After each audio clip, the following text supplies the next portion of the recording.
I guess the question on everyone's mind is, why did you decide to go full retard, Marjorie? I mean, we all kind of knew you were retarded by the way you speak and the way you look and shit like that. I mean, but why go full retard? That takes courage. Well, to be honest, I've been a retard all my life. I guess Republicans were just nice to me, even though I was retarded because I was talking shit about other retards like you and the Democrats. But once I decided to become a piece of shit traitor, I guess everyone realized just how much of a retard I really was.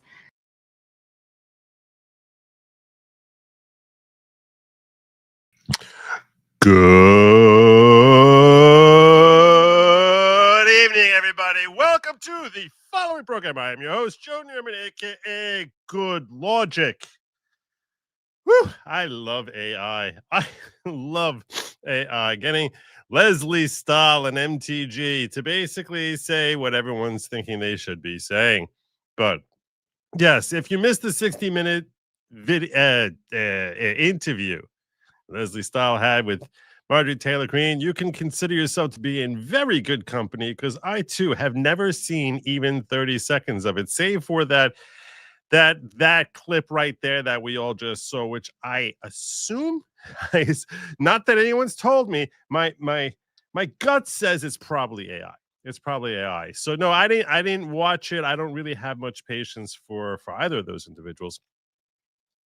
So yeah, I don't know much about that, but what I do know is I know about Trump v. Slaughter.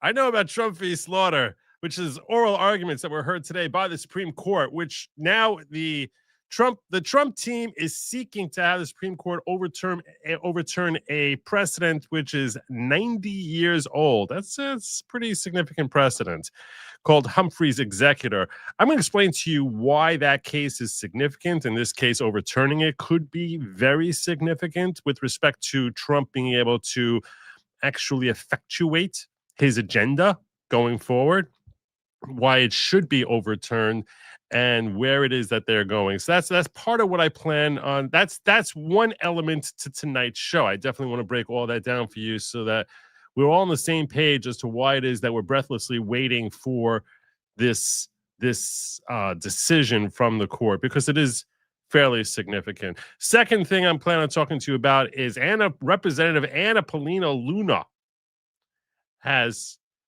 fired shots in the proverbial sense at 4 Democratic mayors, where she basically is saying that she's referring them to the Justice Department. So I'm going to break that down for you in a relatively short tale.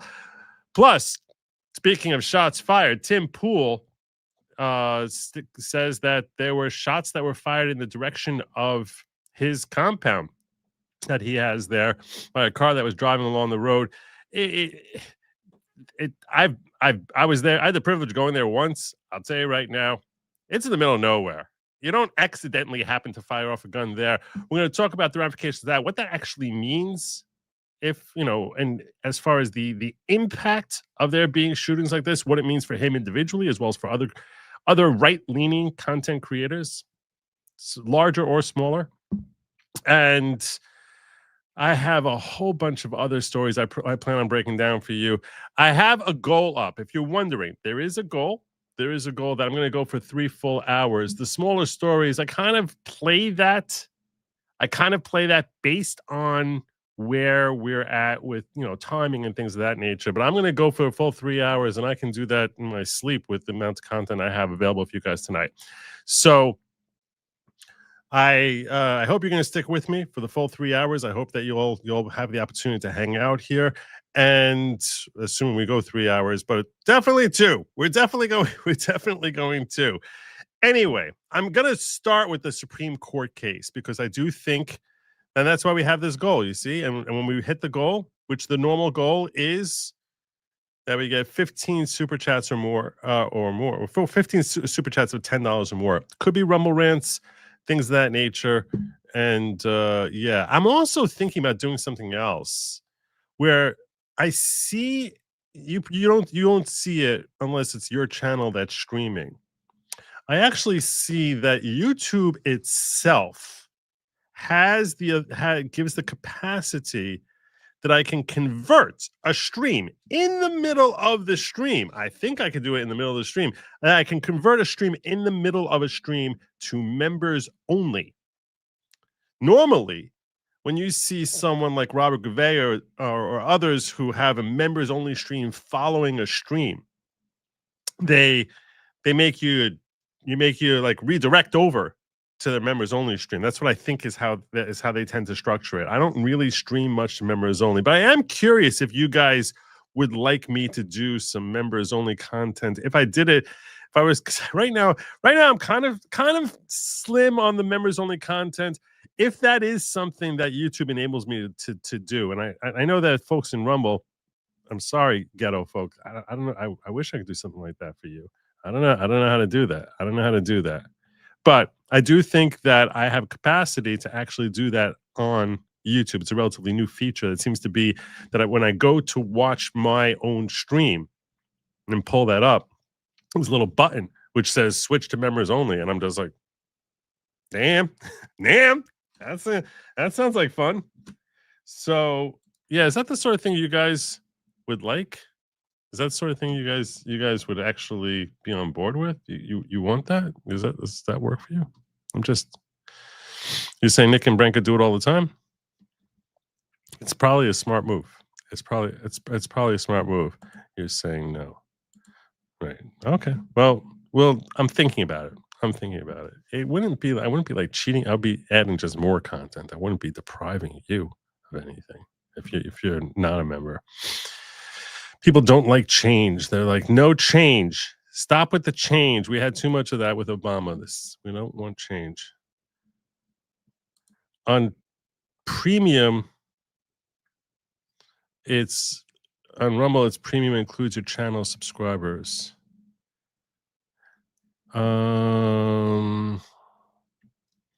So yeah, but I don't know how to change that over in the middle on Rumble. That's the problem. Can you members only YouTube and locals at the same time? I like that a lot. I like that suggestion. I basically would start my local stream up, and maybe just do both that way.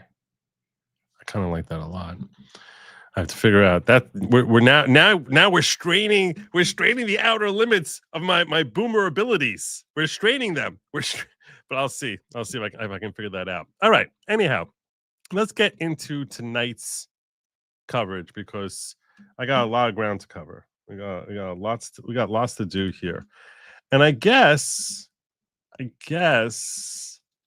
going to start with. I've got some clips. It was 2.5 hours of oral debate that happened before the Supreme Court today in the case of Trump v. Slaughter. So, in case you just joined, the objective of the Trump administration in this case, and they've said it expressly, is to overturn a 90-year precedent, a case that came out in 1935, which is referenced as Humphrey's Executor, which in that case, the Supreme Court said that you can't just fire folks, whoever you want, and that there are limitations on that. Let's hear Mike Lee talking about. He attended today. Let's hear his takeaway because he seems very enthused.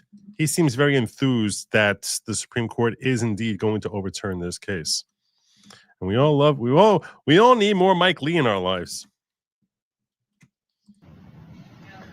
I just finished watching arguments at the Supreme Court in a case involving the constitutionality of president's authority to fire executive branch bureaucrats. Now, Article 2 of the Constitution vests the president with the executive power, and also the responsibility. So, I like breaking this down for some of the younger folk who may be a little bit unfamiliar with some of the terminology. So Article 2 is where the Constitution spells out the powers of the president. Article 1 is congressional powers. Article 2 is presidential powers or executive powers. And Article 3 is about the Supreme Court specifically, only talks about the Supreme Court and contemplates the idea of there being lower courts. But Article 3 is about judicial powers. So when he's talking about Article 2 here, he's talking about presidential powers. Ability to execute the laws. When the president sees that the laws aren't being implemented consistent with what he deems appropriate, he should be able to fire them. That's what the Constitution contemplates. There's a Supreme Court ruling from about 100 years ago It's 90 years. It was in 1935, the Humphreys Executor case. called Humphrey's Executor. And Humphrey's Executor says that the president can't fire those employees, especially if they're part of certain multi-member lawmaking and law enforcement commissions that are sort of a hybrid. The Supreme Court appears dissatisfied with that, and it looks like there are 5, probably 6 justices who are ready to strike down Humphrey's Executor. It would be a good day for America and for the Constitution if they did that. Look forward to seeing how the court decides this in a few months. Okay, so that is Senator Mike Lee out of Utah giving us an overview as to how he feels after watching oral arguments. I'm pretty sure he's an attorney. He's certainly well educated in the law. That's him feeling encouragement and enthused from watching oral arguments that indeed they are going to overturn it. He's saying hopefully 5-4, maybe even 6-3 is what his hope is. Now, there are reasons to think that they wouldn't do it just on a political basis. We'll get into the law in just a moment, but we have to deal with the reality, which is politics. Because as much as we might wish and hope for various elements of our judiciary to not be political, we've certainly seen at the lower level how they can be political. We've seen in the Supreme Court over and over again. I like to refer to our current constituency of the Supreme Court, those 9 members, as really being fairly neatly divided into your left wing, which would be Sotomayor and Kagan and Brown-Jackson.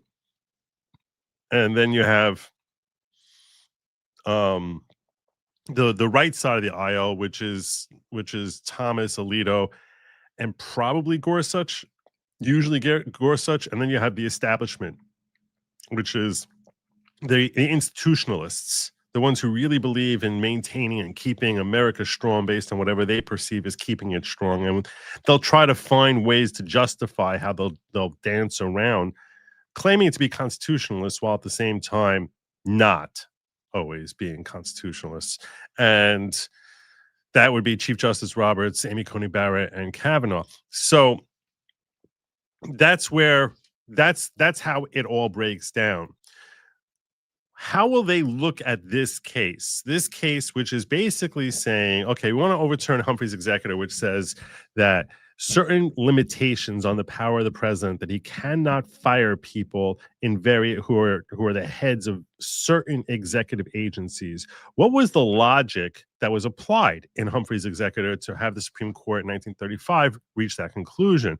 The logic that they implied that they used back then was a notion that certain agencies may be executive in function. They may be part of the executive branch, but there's also a quasi-judicial and or a quasi-legislative element to them.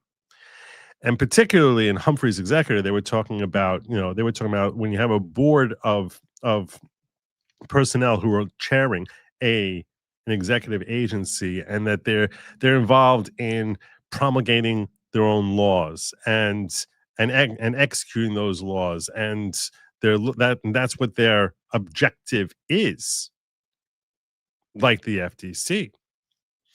The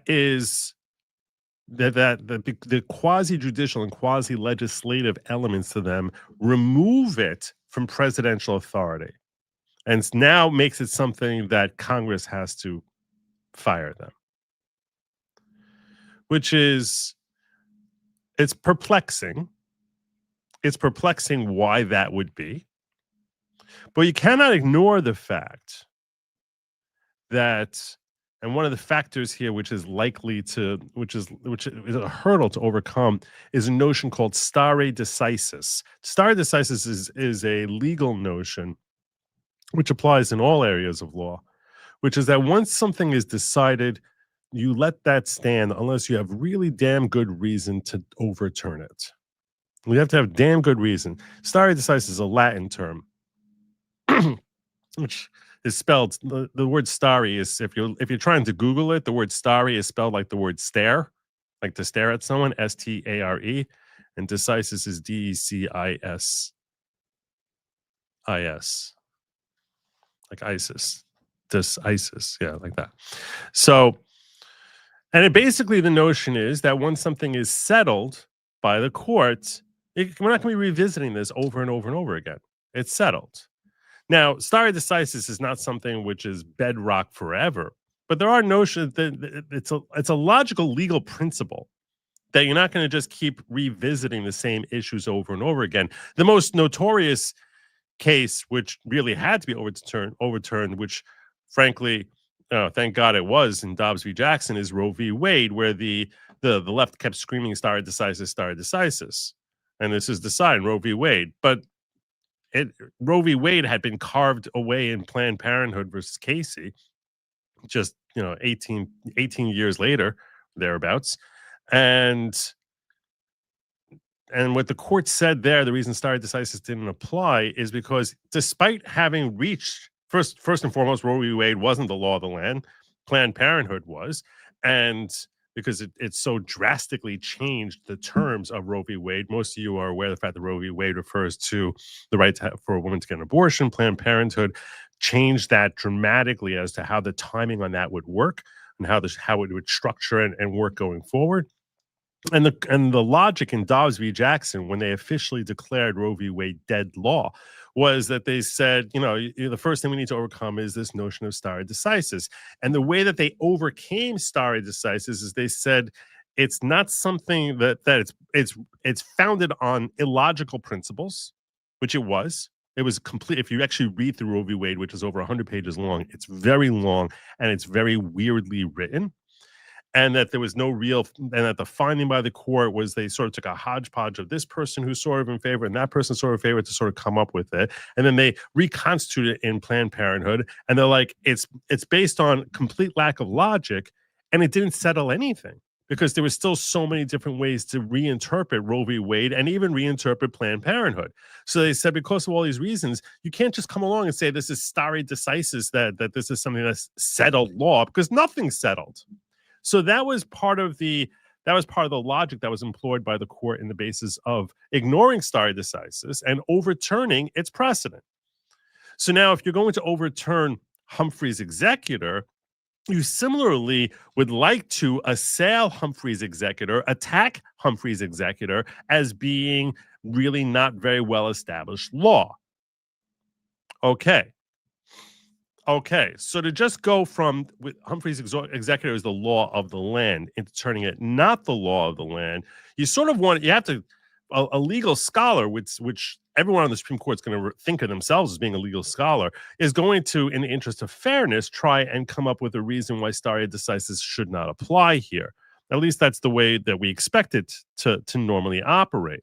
Now, I should point out that while Humphrey's Executor is the law of the land, what happened was over the course of time, it expanded out. Humphrey's Executor was dealing with a group of different individuals and one particular agency. That got expanded out into, you don't have to have a group. It could be an individual.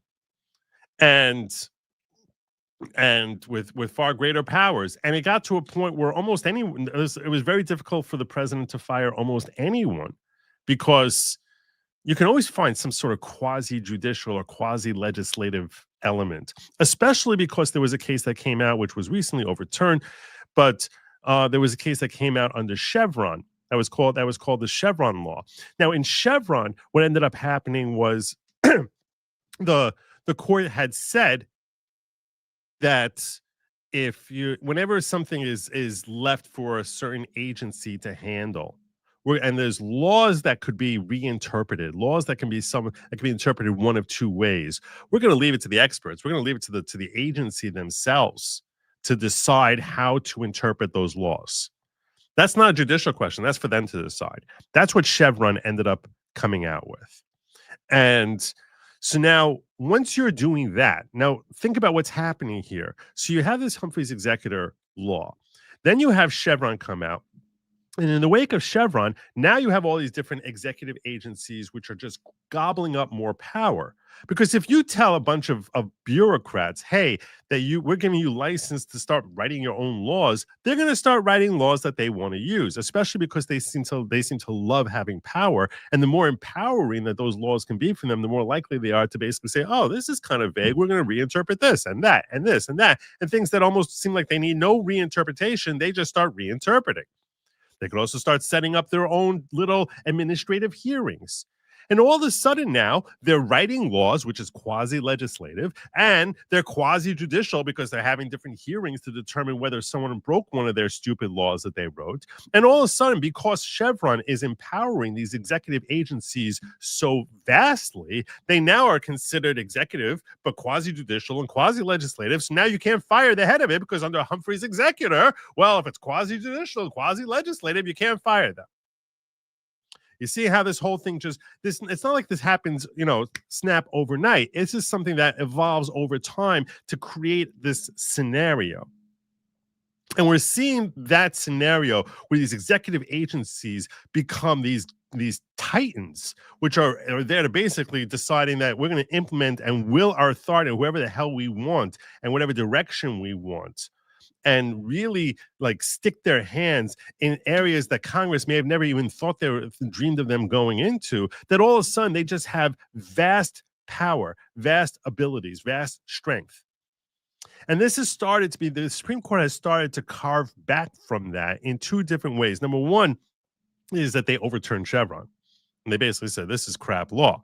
So now they don't have the same level. They said that this is something that, hey, if you need to figure out how to determine something that's vague in a statute, that's for a judge to decide, not for some executive agency or a bunch of bureaucrats in some executive agency to start figuring out how to reinterpret it. That's for the court to decide. Stop being lazy, court. Stop passing that off and pawning that off on other executive agents to figure out. That's your role.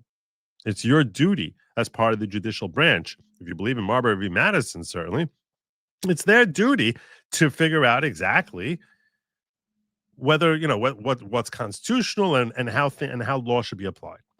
So that in one way started clawing back power from these executive agencies. There was another case that came out in 2020, which was called Seala's Law. And Seala's Law really started attacking the broad interpretation that had been applied to Humphrey's executor. Again, if you join late, Humphrey's executor basically said, you can't fire someone because they're not really working directly under you. Even though they're executive branch, not working directly under you, they're quasi-legislative, they're quasi-judicial. They're passing their own protocols and laws. They have their own hearings. So either it's outside the president's purview, he can't fire them. They're also considered, independent. They're apolitical. They have nothing to do with politics, which, you know what? I don't know. Maybe call me wild-eyed dreamer, that maybe that was actually true in 1935. It hasn't been true in my lifetime, and definitely not true over the last 20 years. So I like to think it once was true. But yeah. Anyway, Seala's Law came out in 2020. And the court in Seala's Law said, Humphrey's executor, it's not as broad as you guys have been reading it to be. He can fire a lot more of these folks who you saying he couldn't fire. And if you're going to start saying Seala's Law applied to the Consumer Fraud Protection Bureau, which was run by one guy. It was headed by one guy. And they're like, Humphrey's executor was when you're talking about a group of people, not one guy. And to say that this guy now is part of an executive agency and he can't get fired by the president doesn't make sense. That doesn't make sense because you're basically treating him like he's some fourth branch of government. Like he's is all powerful. He has more power than the presidency. This doesn't make sense. So Seala's Law basically said, we're not going to limit the president from firing this guy because that all of a sudden makes this unelected official someone who in certain ways is more powerful than the president. So we don't like that. So that's not going to apply there.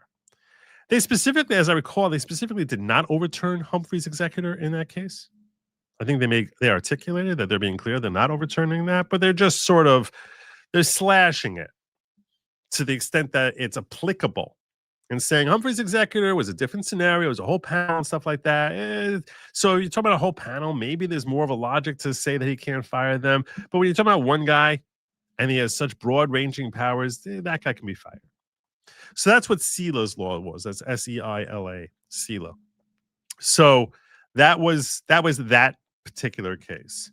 So now with all that in mind, we have a better context. You now have a better context to understand why is this so important? Well, the reason it's so significant is because the person who's in charge of it, especially in our current times when everything is so political, everything is so geared, is people are so motivated by their very, very strong political alliances. Very, very strong. There's much more ideological perspective that's being infused even into things that we would think should be completely apolitical and should be like science. All of a sudden, these start taking on a political nature, certainly since 2020. But how we're engaging with our, the consumer fraud or different things that we're covering, all of these things just seem they're going to be focusing on. All these things seem to have taken on a very political type of nature, where it's like if you're working for one president, they would want you to be focusing in direction A, and the other president would be looking for you to focus in direction not A. Now, everyone is looking at this. I want to caution you all. Everyone's looking at this. If you look at social media, you would think that the Supreme Court is sitting here trying to decide how much power Trump will have. And that's partially true, but it's very misleading because these are powers that are given to the president. Trump is not going to be president in 2029, not after January 20th, 2029. So these are powers that we are ceding to the president, and we're saying this is presidential power. And the question is, what's an appropriate level of power to give the president? So with that in mind,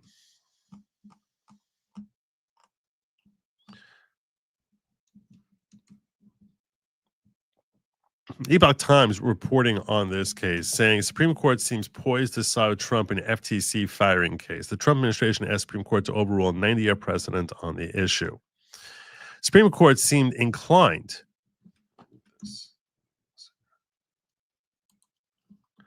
Supreme Court seemed inclined to remove certain limits on President Donald Trump's power to remove bureaucrats, but oral arguments on December 8th left questions about how far their eventual decision would go in empowering the executive. The case, Trump v. Slaughter, focused on President Donald Trump's request to override a legislative barrier to firing members of the Federal Trade Commission. Trump attempted to fire Rebecca Slaughter, an FTC commissioner, earlier this year without invoking any of the reasons Congress listed in the FTC Act as valid for removing commissioners such as her. So they have all their different reasons that they set up as to why he could be fired. And he's like, I don't care, I'm still firing her. Doesn't matter if they apply to her or not. Slaughter then won multiple court battles in an attempt to stave off that termination. The December 8th arguments, which lasted more than 2 hours, could serve as a prelude to much larger changes to the nation's separation of powers. Besides Slaughter, other officials could be impacted if the Supreme Court takes up Trump's invitation to overrule a 90-year precedent called Humphrey's Executor v. United States. In that case, unanimous court said that if the agencies exercise quasi-legislative or quasi-judicial power, their officials may receive extra protection from Congress. And as I said, perhaps in 1935, when Humphrey's Executor was first penned, maybe it made sense. Maybe there was some sort of logic behind it. But once they had Humphrey's Executor, what they should have foreseen is these executive agencies are going to start employing quasi-judicial and quasi-legislative. They're going to start reinterpreting their own statutes. They're going to start setting up various hearings to make themselves quasi-judicial as part of their, especially once Chevron became the law for a period of like 40 years or so, 43 years or so. U.S. Solicitor General D. John Sauer opened arguments by telling the court that it should overrule that decision. Slaughter's attorney, Amit Agarwal, accused Sauer of suggesting that the federal government has been wrong for decades in creating and blessing independent agencies like the FTC in prior decades. Yeah, he is saying that. There's nothing wrong with that. Federal government, the federal government has been wrong. They don't have the power. If they don't have the power to do it, they don't have the power to do it. In other words, they pass a statute and they say the president can't fire. He's going to be executive. He's going to be working for the president, but the president can't fire him.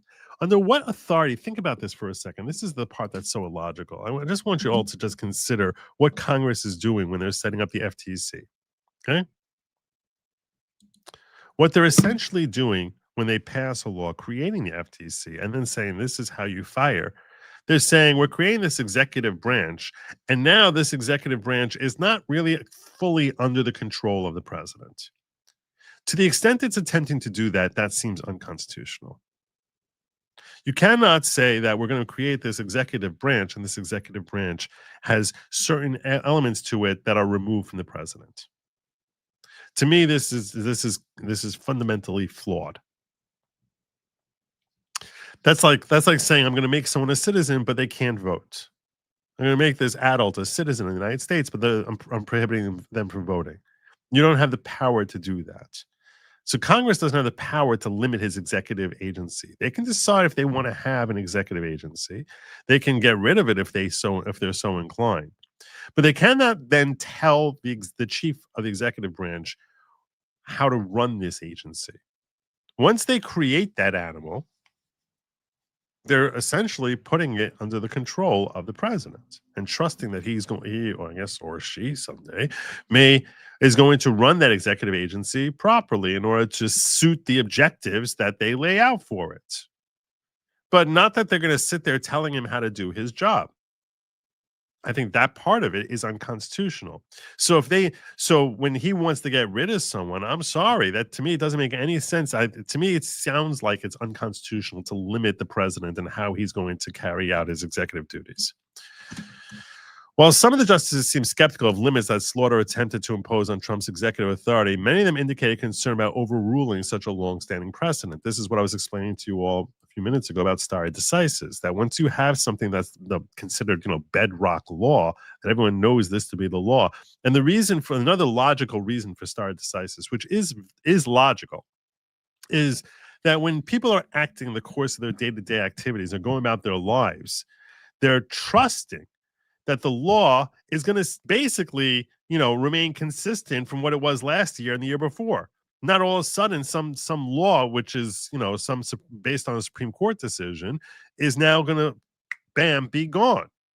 So the logic behind stare decisis is sound. It gives also the lower courts a way of properly understanding how they should apply the law and not continually changing all the time. So that's why it is fair for justices to be skeptical about ignoring stare decisis and saying we're going to overturn Humphrey's executor. An eventual decision might overrule Humphrey's executor or be more limited to Trump's move of Slaughter and officials in similar agencies. Chief Justice John Roberts suggested that a prior case, Sealer Law v. Consumer Financial Protection Bureau, had hollowed out the decision of Humphrey's executor and indicated that Agrawal should switch to using a different precedent to support his case. The one thing Sealer Law made pretty clear, I think, is that Humphrey's executor is just a dried husk of whatever people used to think it was. That's encouraging if you're Trump. That's encouraging. Basically saying Sealer Law kind of made Humphrey's executor life support. Justice Sonia Sotomayor told Sauer that he was asking the court to destroy the structure of the federal government. Ever the hypochondriac, Justice Sotomayor is like, you're destroying the federal government. What does that even mean? What does that mean? So if the president can fire us, you're destroying the government. I don't know what that means. Repeatedly, she pressed him on when the court had overturned such a long-standing and significant precedent. Okay, you want to tell me stare decisis? Fine. At least that's logical. Although you can say that in the wake of Sealer, it's splitting hairs. What did Sealer say? Sealer said, well, Humphreys doesn't apply when you're talking about one guy who's in charge of something. Well, then you can ask yourself the question, why would Humphrey apply if that power is shared between three people? What changes? How is it any different? That's why I think Roberts is correct when he's saying it's a husk. Maybe they were a little too intimidated before they were just going to overturn it presto. But the reality is, why is it that if it's 3 people, it's different than if it's one guy running it? So in the Sealer's law, the president can fire if it's just one guy who's running it. But if it's 3 people running it, no, you can't. Why? Why would that be any different? What's the logic? Think about it. Why is it any different? One person who has, let's say, a job that he has he oversees everything versus that job being split into 3 people. So if it's one person, you can fire him, but 3, no, you can't fire any of those 3. Why would that be? Why would that possibly be? That's what they wrote in Sealer's law. They were distinguishing from Humphrey's executor, but the reality is there's no logical basis to say that, like, because it's one person, that's why he has the ability to strike it down. But if it's 1 out of 3, you can't strike that person down. Why would that be? Why would anyone think such a thing? What's the logic? I understand that 1 and 3 are different numbers. I understand that when you have 3 people dividing up a job, each of them has less authority than when there's one. But if you can fire the bigger authority person, then why can't you fire the lesser authority person?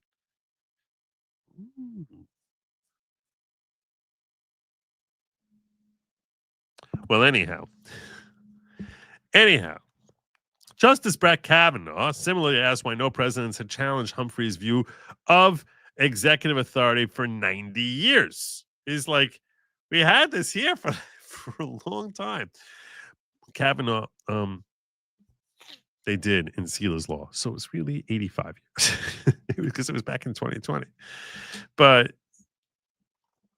some of his questioning, however, indicated he thought predictions of impending chaos were overblown. Instead, meaning when he's saying that Sotomayor is kind of crying in hysterics that he's ruining the federal government, that's kind of crazy.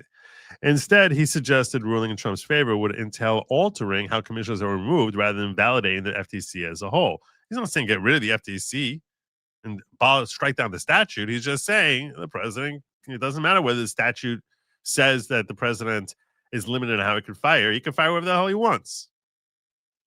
Kavanaugh also asked Agrawal to address concerns about members of multi-member agencies being insulated from democratic accountability. So what he's talking about here is these bureaucrats, they're not elected. And you tell me, so how would we possibly fix them? What's the check and balance on them? Why would they only be able to be overseen by Congress? So Congress creates a statute. Let's say Congress says that the president can fire them, but it can only fire them in 2 scenarios. If one of them wears a blue tie for 3 days in a row, followed by a black tie and then a red tie, you have a right to fire them. And if you ever catch them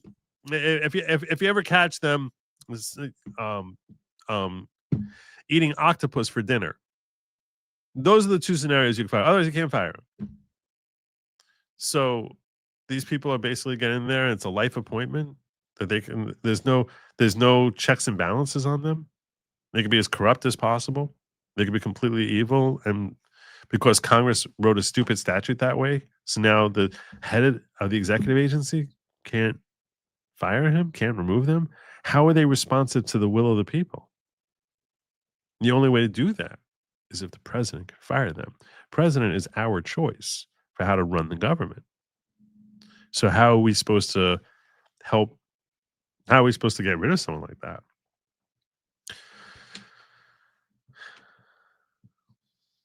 Sauer similarly argued the sky would not fall if the court limits Congress's authority. He pointed out how the court ruled against the protections Congress imposed for the director of the Consumer Financial Protection Bureau in Sealer law. How the court views Sealer law decided in 2020 and others could determine how they handle Slaughter's firing and the president's removal of power more generally. Justice Amy Coney Barrett. Now, this is the 3 people we need to be really worried about here, because I'll tell you right now, Gorsuch and Thomas and Alito, they're all going to be basically siding with giving the power to the president. Roberts, it's encouraging the nature of the questions he's asking. It's encouraging that he's probably going to go along with that. The other 2 question marks are always the same question marks as those 3. It's Roberts, Amy Coney Barrett, and Brett Kavanaugh. So they're very much institutionalists. Institutionalists tend to prefer not to rock the boat. So, and Amy Coney Barrett, fighting against Trump on this decision, would likely cite stare decisis, which, to be reasonable, is something that should be considered by a judge. Stare decisis is something that should be considered. So Coney Barrett told Sarah the court has seen an eroding of Humphrey's executor over the years, but also indicated concern about how overruling precedent will impact the structure of government. I'm afraid we're making people kings. It's basically what she's saying. During oral argument, Roberts seemed sympathetic to the administration's argument that the modern FTC was very different than the one before the court in Humphrey's executor, because it was the exact same agency in Humphrey's executor. It was the FTC.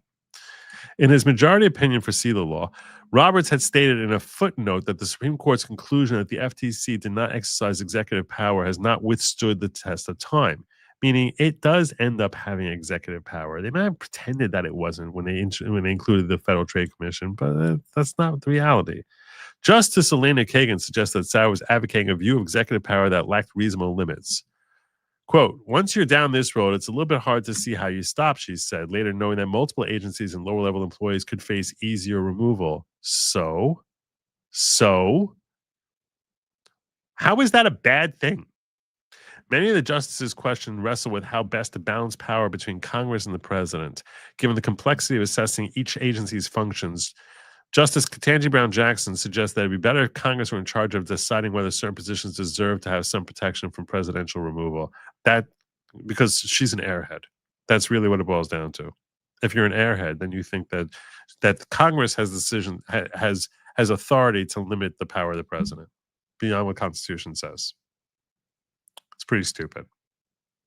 It's astonishing how each generation of new justices just gets thicker and thicker. By contrast, Justice Clarence Thomas pressed Agarwal on how far Congress would go in limiting president's ability to remove individuals such as heads of the Departments of Homeland Security and Commerce. Yeah, let's say Congress decides to pass a law saying, you're not allowed to fire your Secretary of State. Could they have that authority too? Why not? If they can say you're not allowed to fire the head of the FTC, why can they not say you can't fire your Secretary of War? Because at what point? Why would they have? Where do they have the power to do that? Because Thomas is awesome.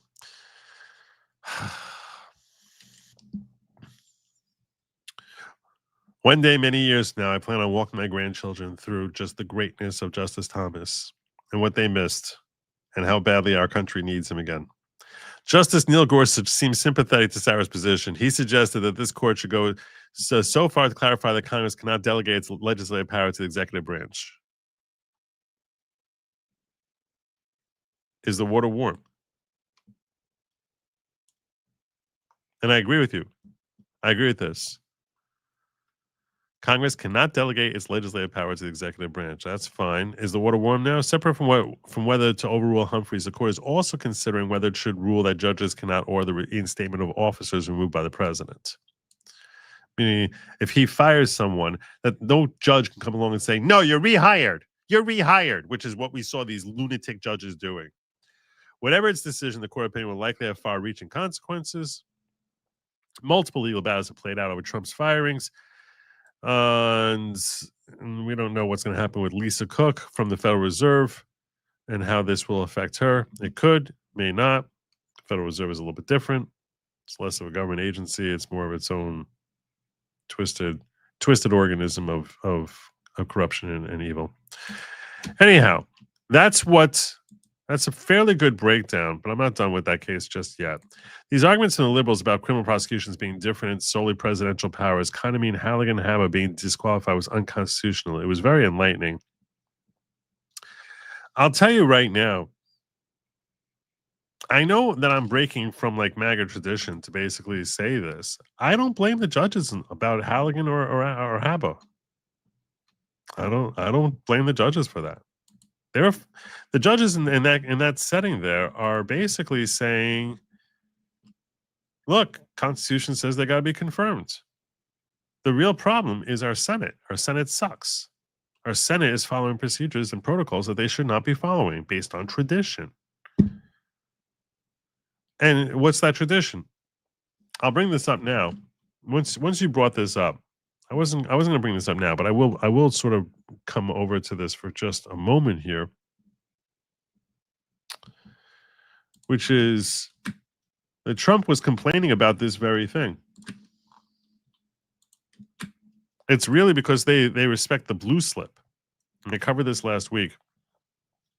But their respect to the blue slip is basically when Trump nominates someone from a state, the Senate's supposed to confirm it. They could go straight to the Senate and just vote on it. The Senate creates its own procedure. But the Senate could change its procedure like that. And they have, when it's been run by Democrats, that they don't like the way the procedure is working to get their folks in there, they'll just change procedure. But Republicans won't do that. Republicans won't do that. Chuck Grassley won't do that. So instead, they work by this old time-honored procedure of blue slips, where they give a form to the senator from the state, and they say, do you like Trump's pick or not? Well, big freaking surprise that Adam Schiff is not going to like anyone that Trump is going to suggest. Big freaking surprise that Cory Booker says, no, I don't like her. I don't like Alina Habba. That's so shocking. So why is Chuck Grassley giving Cory Booker that kind of power to actually sit there and decide who the hell is going to be the U.S. attorney for the state of New Jersey? That's asinine. Dude, why don't you go to Pelosi and Schumer, and you should get their qualifications. Who do you think I should make Secretary of State? I have to pick whoever they want. What a stupid thing this is. That's Chuck Grassley says, no, we got to go to blue slip. The blue slip, stupid little form. Hey, dear Cory, do you like Alina Habba to serve as do you like Trump's former attorney to serve as the U.S. attorney? F no. I'm sure he probably wrote those two words. They probably have yes, no, and like F no, and he checked off F no and basically said no. Now Chuck Grassley should have just said, oh, that's really interesting. Rip. Now let's go have a vote. That's what he should have done. But instead he's like, Cory Booker said no. How can we possibly nominate someone and have a vote about bringing in someone when her own state senator says no? We can't even consider this. Retarded? Are you stupid? When Biden was in power, Republican senators said no on a nomination. You know what Dick Durbin said? I'm so sorry. It really sucks for you. You hate it, don't you? You hate that we're putting this person in here. Oh, well. Not Chuck Grassley. No, the weak freaking Senate GOP. Bunch of losers. Chuck Grassley. Here's Trump grousing about this very issue. Attorney for the District of New Jersey after the courts disqualified her. Do you have any comment on that? Well, she's not disqualified. You've got a blue slip thing that's horrible. It's a horrible thing. It makes it impossible to appoint a judge or a U.S. attorney, and it's a shame. And the Republicans should be ashamed of themselves that they allow this to go on, because I can't appoint a U.S. attorney that's not a Democrat, because they put a block on it. So if you appoint in Virginia or in New Jersey or in California, a U.S. attorney or a judge. I mean, a judge situation is ridiculous. The only people that you can get by are Democrats, because they will put a hold on it. If I put up George Washington and Abraham Lincoln to be U.S. attorney in New Jersey or to be U.S. attorney in Virginia, we have Democrat senators, they will not approve them. And this is a gentleman's agreement that's lasted for too long, and it doesn't make it, especially in light of what's going on today. It means you can't appoint a Republican U.S. attorney, and we don't play the same game with them, but they do. And I hope that somebody speaks to Senator Grassley about doing something about the blue slip, because I'm telling you, John, I put up great people, top people, highest education, the best lawyers to be like U.S. attorney, and both senators. It only takes one, but if they're Democrat senators, they say we're not going to approve it. I had a couple of them say, "Why don't you appoint Democrats?" All because Senator Grassley, with his blue slip stuff, will not let anybody go by. By the way, the Democrats have violated the blue slip provision on numerous occasions, but we don't do it. And what it means is, I guess I just have to keep appointing people for 3 months and then just appoint another one. And it's a very sad situation. We're losing a lot of great people. We have about 7 U.S. attorneys who are not going to be able to keep their jobs much longer because of the blue slip. Because unless, I think I know why they did that, to protect their ass. Okay, that's why they did that. But because they don't want Alina Habba. They don't want Halligan. They don't like Trump. So instead, they pretend it's Cory Booker's fault. It should be done away with. I want to be able to appoint the most highly educated, the most respected people. They can't keep their jobs because of the blue slips. Terrible. There you go.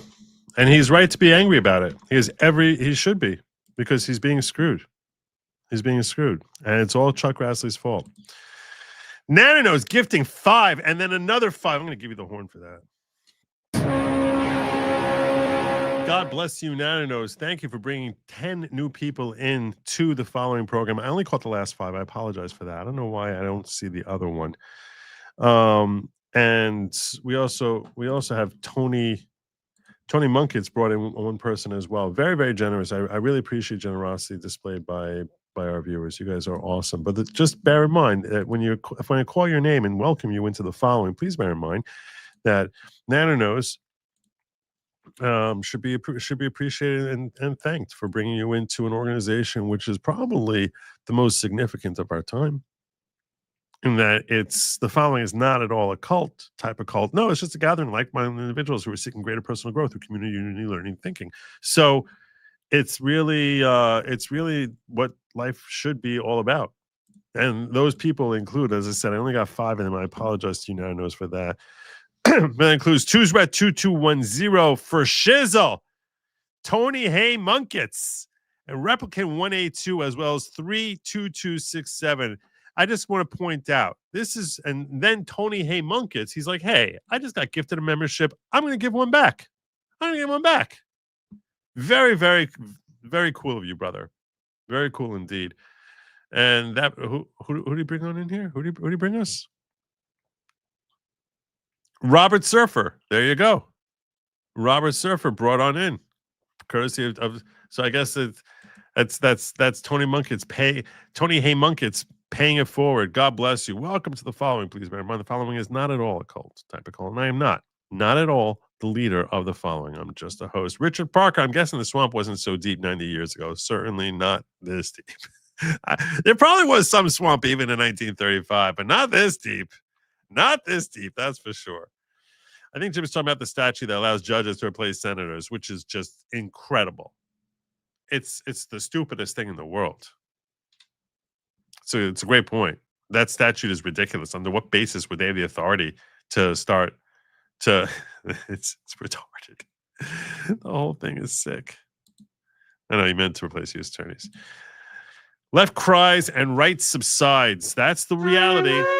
Republicans love getting middle finger by Dems, even when Republicans have the majority. What really pisses me off is that Republicans at grassroots won't lift a finger to primary them out. It's really unbelievable. Good luck getting rid of Chuck Grassley. Good luck with that. That's never going to happen. It's very frustrating having to wait for someone to reach the afterlife. Which obviously I would only hope for such a thing to happen via natural causes. Definitely would never advocate violence. Because I'm not a lunatic lefty, so I never advocate violence. But we're not up to that story yet. I still had a couple more clips from today's hearing that I wanted to just sort of play for you of the of oral arguments. We got a little bit of a feel for what was going on here. First, you got Ketanji Brown Jackson basically showing that at heart she is also an institutionalist and we should just trust the science. Trust the experts. The experts, they're apolitical. Trust the experts. Like, why? Why would you think such a thing?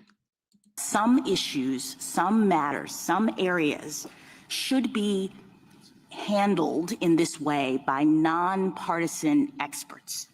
Why? Why would that be?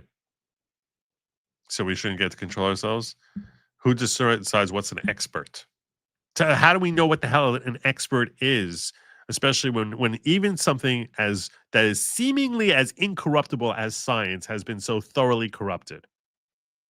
Whether it's for climate agenda or other issues that popped up in 2020, even science, science being corrupted with respect to gender ideology, the psych sciences, social sciences, basically advocating that, for terrible parenting as being the norm.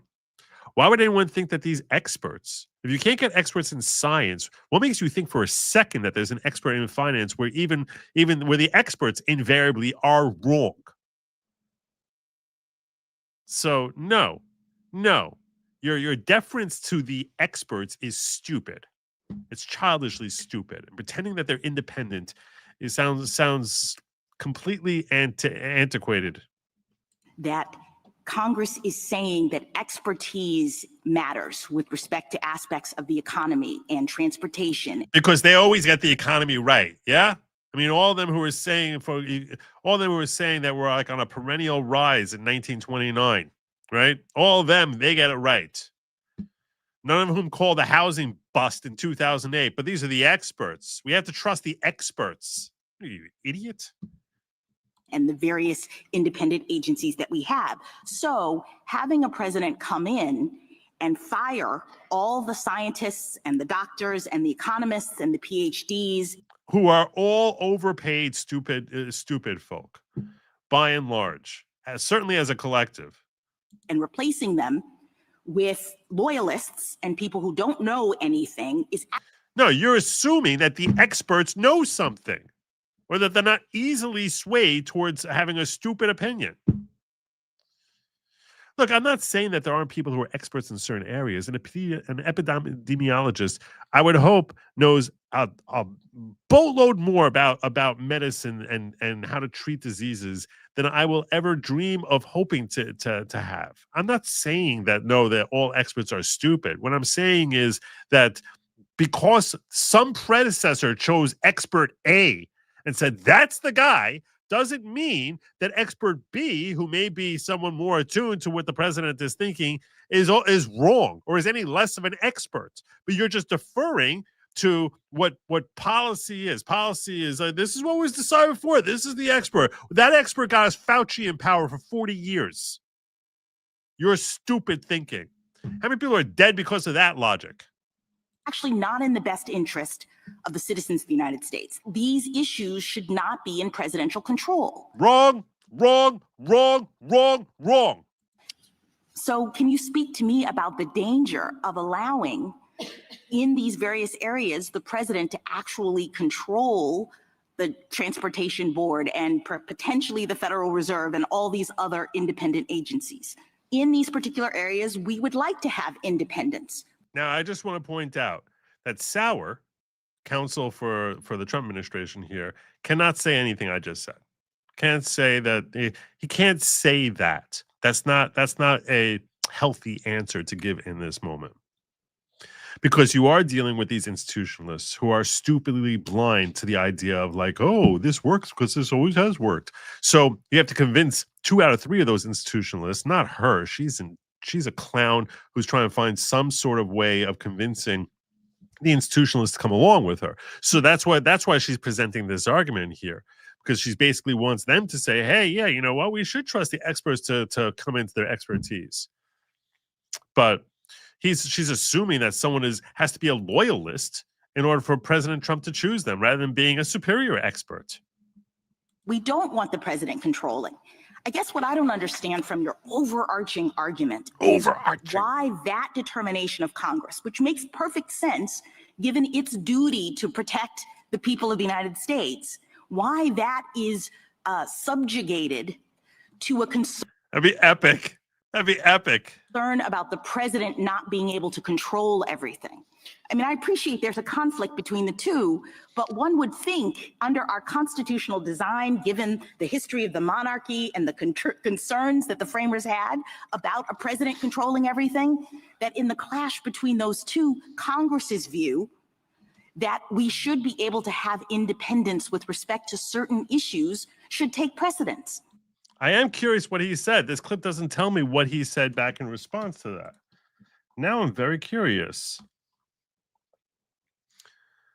Let's see. Let's see.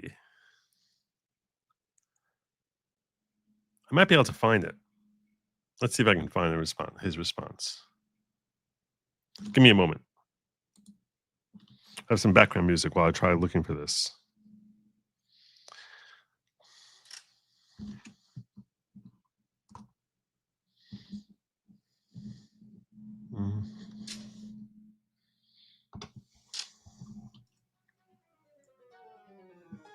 It's appropriate for Justice Jackson.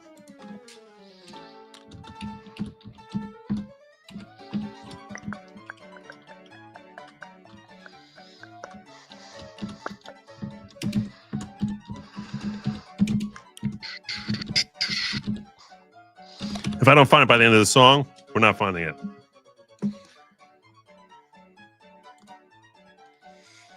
Power.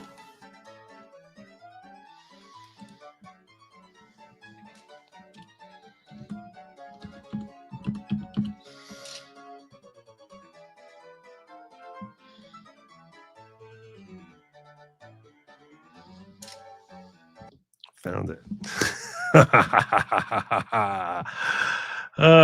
Go me. Go me. There's a conflict between the two, but one would think under our constitutional design, given the history of the monarchy and the concerns that the framers had about a president controlling everything, that in the clash between those two, Congress's view that we should be able to have independence with respect to certain issues should take precedence. The constitutional design sets up 3 branches of government. It forbids Congress from controlling what the executive branch does, and it also forbids Congress from shaving away the president's control. And what I'm positing is that Congress's decision here is not shaving away the president's control. You cast it as But you're just pretending that it's not when it clearly is. that, and I appreciate that. But instead, what Congress is doing is saying we'd like to have independence, nonpartisan experts working on. That's the best answer, by the way, that he's giving. They don't have the authority to do that. I don't care what the hell Congress wants. Who cares? Why would they have the authority to do that and limit his power? Congress might say they prefer to have other experts. That's a pretty good answer. Certain issues for the good of the American people. And I understand that the president would rather control them, but it's not really his decision in the overall scheme of things. Of course it is. You say, well, the Constitution says you're wrong. That's what you say. The Constitution says you're an idiot. Why am I wrong about that? Under the Constitution. Because I read the Constitution. That's why. I like how the first 2 words from him are Constitution. It's because you haven't read the Constitution, Justice Jackson. The overall scheme of things, I say. Why am I wrong about that? Under the constitutional design. It is the president's decision as to how the government is structured and who should be doing what. No, that is largely Congress's decision with certain exceptions. Congress cannot violate the separation of powers and threaten all of our liberties in the way that it structures the government, and it has done so here. One last question. Nice. I appreciate the Nice. effort to try to make this. Nice. Basically, you're an idiot. Read the Constitution. That's what he said. But he said it in the most polite way possible. Because the structure of the Constitution doesn't give them that authority. They don't have that power. It's very nice what they said. Who cares? Why would anyone care? Very well done. It says KBJ, the judge who isn't a biologist, so she wouldn't know what a woman is. Yeah, I'm not a biologist. I don't know what a woman is. I need an expert to tell me. Apparently, she needs an expert. Needs an expert. Where's the expert? Tell me what a woman is. I'm not a gender studies major. How can I know? Ends one back says Chevron and Humphreys allow legislative, judiciary, and executive to defer their jobs to bureaucrats so they don't have to make hard decisions. Yep.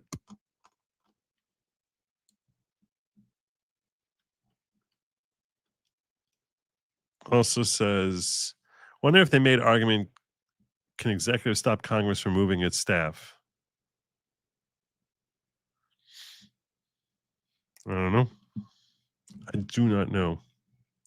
I got one more clip for you here. I'm glad I found that answer. Good job.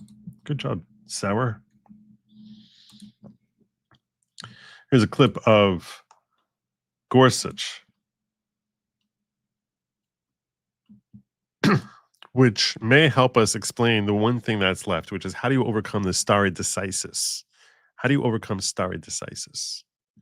I started with that. You have to overcome stare decisis. You can't just say we don't like we changed our minds. You have to overcome it. Now it may not be quite the hurdle that I was taught it was when I was in law school, but here's Gorsuch addressing that.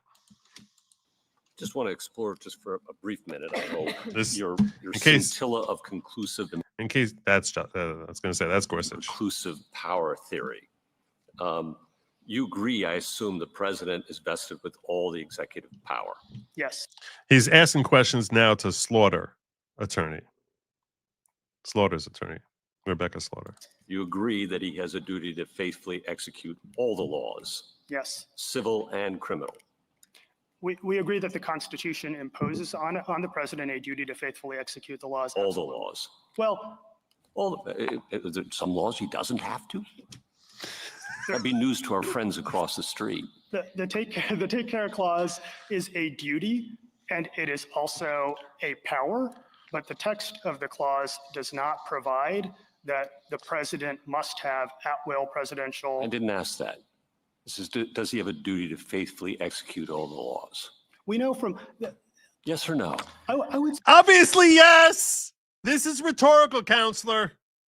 say no in the sense No. in the sense that let me, there's two different questions and I want to make sure that I'm answering the question. The question is, does the president have a duty to faithfully execute all the laws? All the the answer laws. is no. Why? So he can't break the law. He's like, all right, you want to try and say no? You want to try and do this little dance over here where it's like, no, not all the laws, because you know where I'm going with this. You know I'm going to show that what you're saying here is kind of stupid. So now you want to try and say no? Walk us through your logic here, counselor. For sure, for sure.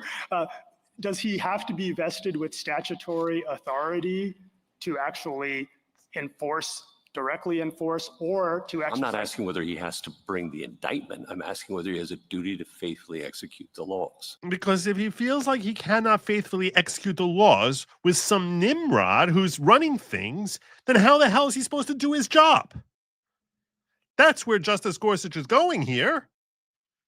He has a duty to execute all the laws of the United States. How can he do that if basically you give him someone who's a living, breathing retard running in one of his agencies? How can he do that? But according to you, no, he has no power to fire them. Sorry, being retarded is not a ban. Guy can sit there like seriously all day and like, no, you can't fire him. No, you can't fire him. Congress didn't say. Congress doesn't let. Treating Congress like it's Simon here. Simon says you can only fire him on Tuesdays. I think the president does not, under both history and tradition, have to have plenary power of supervision. But in the case of the FTC, he does have some power of supervision, including if there's a demonstrable, palpable violation of law, the president could absolutely fire a commissioner of the FTC under the Demonstrable, palpable, which means, by the way, that you have to go through a court trial, according to you? This is the stupidest thing in the world. The whole notion is so dumb. I have to get congressional approval to fire someone? This is the stupidest thing. language of the statute. So the answer is no, I guess. But you say that he has to have direct supervision and removal authority for someone who has conclusive and exclusive authority to bring criminal prosecutions, right? That is our understanding of this court's decision in Trump v. United States. That's your understanding. Yes. But not civil. That's right. And to go back to earlier. And then just to be clear, so that means if the government wants to bring a misdemeanor that person has to be reportable to the president. But if the government wants to bring ruinous fines and penalties and injunctions, that person doesn't. I don't know the scope of this court's holding in Trump v. United States. I'm asking and you how- for your theory, because it's a very interesting theory. You're building off of 2 words from Trump versus United States and putting a gloss on it that I'm not familiar with. I'd understood the executive power, and he has conclusive and preclusive authority of that. But this line, I don't know where it comes from. You're And I'm wondering, I'll be honest, I'll put my cards on the table. Maybe it's a recognition that Humphrey's executor was poorly reasoned. And that because now what did he do in his argument? This Agarwal individual sort of pivoted into trying to find language in Trump v. United States that he thought was helpful to him. He's like, well, why wouldn't you just stay with Humphreys? Oh, because you recognize that Humphreys is not that well reasoned. And if it's not that well reasoned, well then stare decisis, that's a basis to start ignoring stare decisis. You don't like that. You don't like that. So your own argument, you hoist it on your petard. Your own argument is basically implying that stare decisis shouldn't really apply here with Humphreys. You can't stand on Humphreys on its own. If it was such profoundly strong, bedrock solid logic, you would just stand on Humphreys. But now you're pivoting to some other case to try and say, no, I could read into this case, how that case is also supporting my theory over here. Why wouldn't you just stand on Humphreys? Because Humphreys is not that sound. It's not good law. It's bad law. It's poorly reasoned law. It's not really very logical. When you start incorporating that, well, if it's quasi-judicial and quasi-legislative, then he doesn't have that power anymore. How? Why would that be? Why would that be? It's still an executive agency. Gorsuch is doing a great job skewering him. There's no such thing in our constitutional order as a 4th branch of government that's quasi-judicial and quasi-legislative. Damn! Hit him! Hit him! There's no such thing. You know it. This is why you can't stand on Humphreys. This is why Humphreys needs to be overturned. All right, we got at least 3 votes now. Maybe you're trying to backfill it with a better new theory that itself recognizes that we've got a problem. The theory that we... So in this context, when he's saying backfill, he's like, well, Humphreys on its own isn't that great, but if we look at what says in Trump v. United States, we could try and use that to support the logic and say that Humphreys and the Humphreys executor case is good. Is good. He's like, you're just trying to come up with some reason, but the point is that the case that you're relying on, which is Humphreys executor, is kind of hot garbage. You kind of, your own arguments are kind of admitting that. We are referring to, Justice Gorsuch, as we understand it, is not just based on this court's recent decision in Trump v. United States. It goes all the way back to Marbury v. Madison, and Marbury does not use the term conclusive and preclusive, but it absolutely says... And neither does Humphreys. It uses quasi things. It talks about the distinction between authorities that are vested in the president and the president's powers in the constitutional sense, and executive power in the constitutional sense. And it actually cites Marbury v. Madison for that. Oh, sure, I would hope it would. For that proposition. Yeah. And Marbury itself distinguishes in the context of removability of federal offices. I guess I'm just wondering, are we going to get, if we take your theory to backfill Humphreys and go down this road? It sounds like, and again, I didn't listen to this whole oral argument. It sounds as if what Agarwal tried arguing was that the president has the power to fire someone when it is exclusive and when it's an area where he has exclusive and preclusive dominion. Where would he brings that up from Trump v. United States? Trump v. United States is a case you almost certainly have heard of. That's the case which everyone where the court laid out his level of immunity from the president's level of immunity from prosecution. And they said that depending on the nature of his acts, that he started incorporating that if it's an area which he has exclusive and preclusive control over, and that's what he's doing, in that case, he cannot be prosecuted. And he has pure immunity in those circumstances. So it seems as if what happened here is Agarwal decided, I'm going to borrow that and say that's where he's at the height of his powers. But if he doesn't have exclusive control, if it's sort of a quasi-judicial, then in that case, those are cases where he doesn't have the same level of power. And what Gorsuch is pointing out is you're trying to now take this case, which came out 2 years ago, and apply it to a case that came out 90 years ago and say this is what they were thinking, which is ridiculous. how are we supposed to decide which powers are exclusive and for your purposes, as you understand it, not as I understand it from Trump v. United States, but as you understand it, what powers are going to fall in and what going to fall out? Are we going to have just as much litigation over that as anything else we might do in this case? I don't think so. And if it's not settled law because it's creating all sorts of litigation, that's another reason to argue about Humphreys and say that it could be overturned under stare decisis. This is the crumbling of the best thing that Humphreys has going for it. What's the best thing Humphreys has going for it? That it's been there. That's just the way things have been. That's the strongest argument for Humphreys.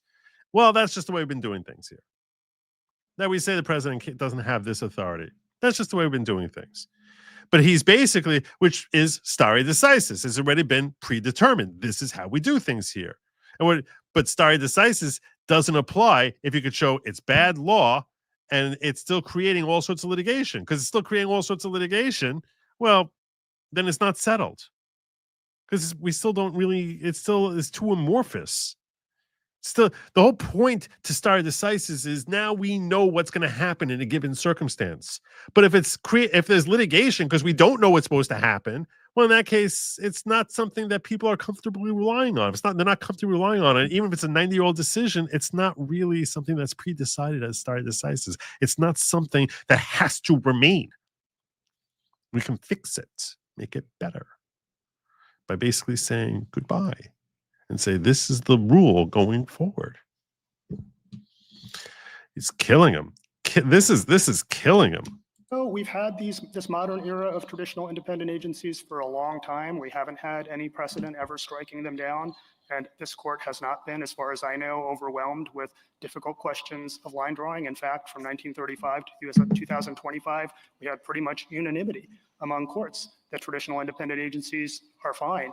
To go back to you haven't had a lot of litigation over Humphreys and its limits and its boundaries. And I mean, seal of law, you invoke it as a great decision. We've had a lot of litigation. We do invoke seal of law as a great decision. We're always going to have litigation over the separation of powers, aren't we? There will always be litigation. Now, if he was a very smart attorney,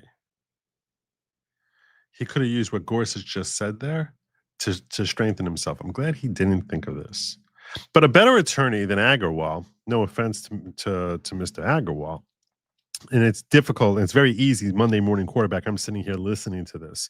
So I'm able to dissect what the justice is saying and try to figure out how would I argue back against this. But if I was Agarwal in this moment and my wits were fully about me, what I would say is that's correct. There has been tons of litigation, and there always will be litigation. And since there always will be litigation about separation of powers, if you change Humphreys and flip it on its head and overturn it, and now you make this new rule, there will still continue to be litigation because there's always litigation about separation of powers. So you're not going to be really fixing it. So that would be an argument saying, why would you change it if you're not making something that's better? Now, Gorsuch could say back to that, well, if we make a bright line rule, he could fire whoever the hell he wants. Then this issue is settled forever. And that's almost certainly, I imagine that these are types of conversations that justices have with each other when they're trying to convince another justice to go along with their line of thinking. So they certainly talk about it, I'm sure, at least with the ones that they can stand being in the room with.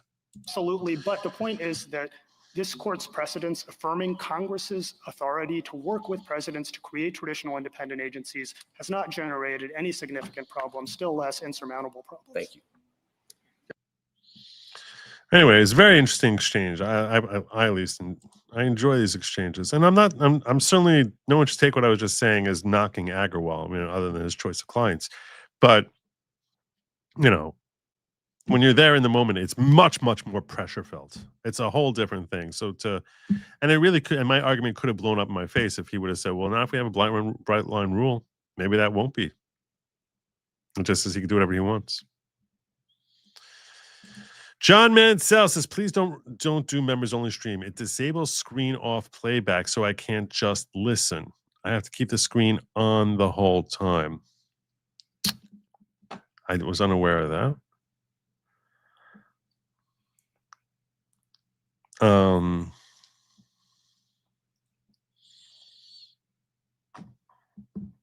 I respect you, brother. I don't know. We'll see. We'll see. It's such a stupid thing. Why would that do that? I'm not saying you're wrong, but it's frustrating that it would do that. Got my kosher tracksuit on. Nice. Nice. Good for you. You're a good man, Daniel. And one says, if Congress wants a fourth independent branch of government, they can amend the Constitution. That's a good plan. That's a plan. That's a plan right there. Speaking of a plan,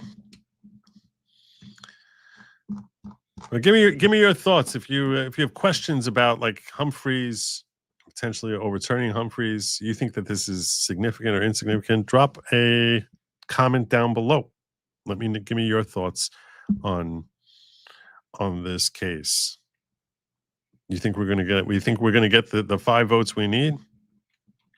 Senator Lee thinks so. I don't know. We'll see. I'll let you know as soon as we get that decision. Because I do think it will help Trump further his agenda if he actually has people who care about fulfilling his will rather than just going through the motions because that's their job, while finding ways to obstruct him. Speaking of obstructing, we have several Democrat mayors. We got Wu from Boston.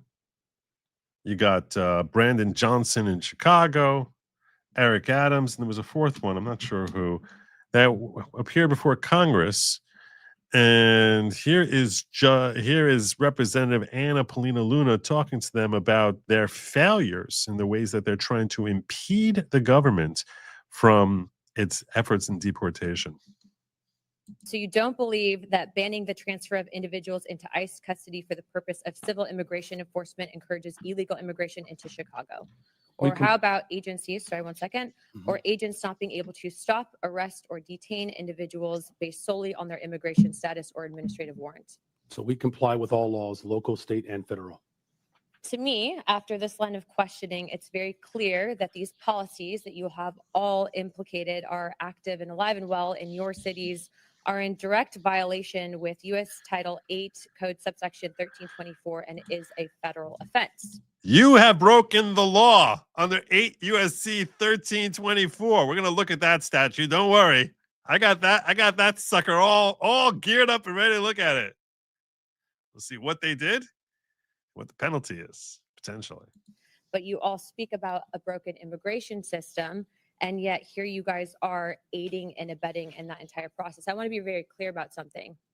Open border policies, which is something that you guys are talking about, hurts people on both sides, meaning the people that are coming here illegally and then American citizens as well. I do not think you guys are bad people, but I think that you are ideologically misled. Oh, they are bad people. You're being far too generous. They are bad people. Very, very bad people. Very bad people.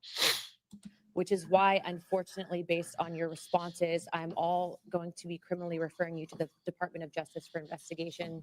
And as soon as I leave here, these will be going over to Pam Bondi.